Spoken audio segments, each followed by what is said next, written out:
وہ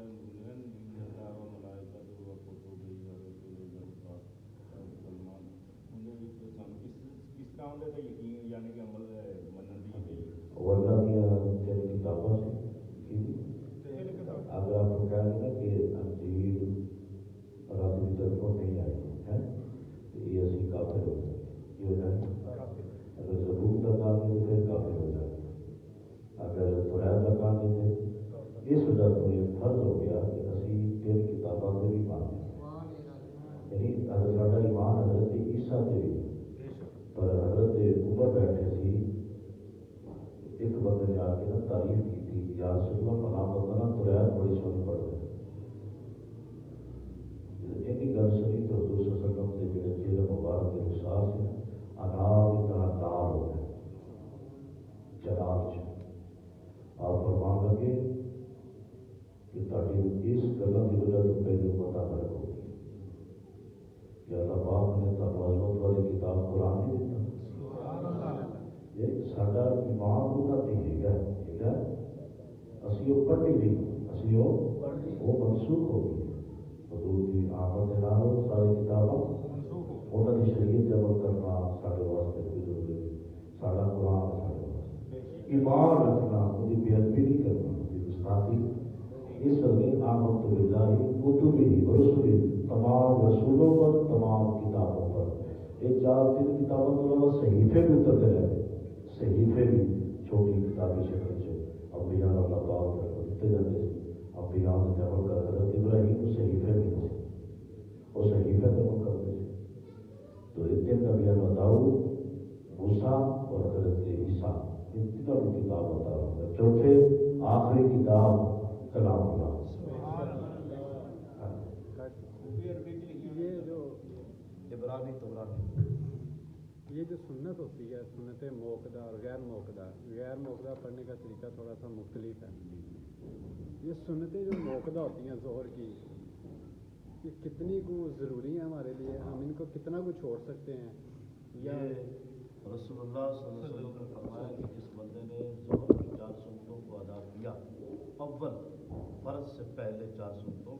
آقا علیہ السلام نے فرمایا ہے کہ اس بندے پر میری شفاعت واجب ہے۔ اور آقا علیہ السلام نے ظہر کی اور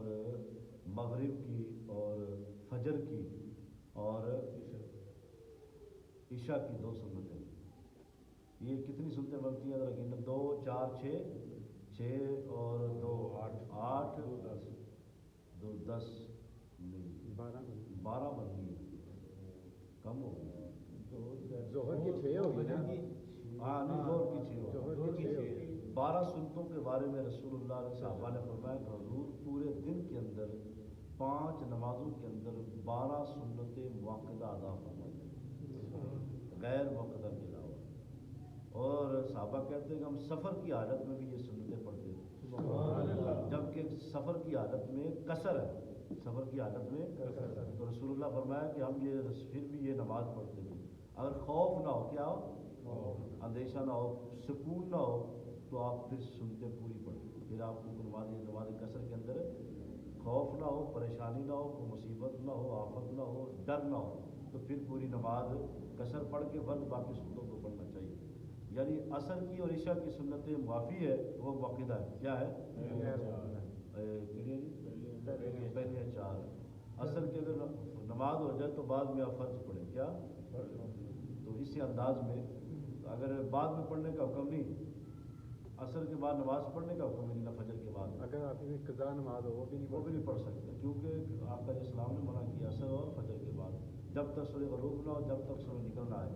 عصر کے بعد غروب نہ ہو، فجر جب نکل نہ آئے، یہ دونوں اوقات کے اندر۔ میں نے ایک وقت پڑھا تھا کہ عشاء کے بعد اگر آپ 2 نفل پڑھتے ہیں تو انسان ایسے جیسے پوری رات عبادت میں ہے، تو یہ جو نماز کا جو ذکر ہے نا جی وہ برکت کے لیے، برکت کے لیے نوافل ہے جو یہ ایک کبھی بندے کی طبیعت خراب ہو، کیا بیماری ہو، پریشانی ہو، اس کے اندر اگر چھوٹ بھی جائے تو اللہ اس کی معافی، اللہ اس کی معافی، مگر روٹین سے اکثر احباب کو دیکھا جاتا ہے کہ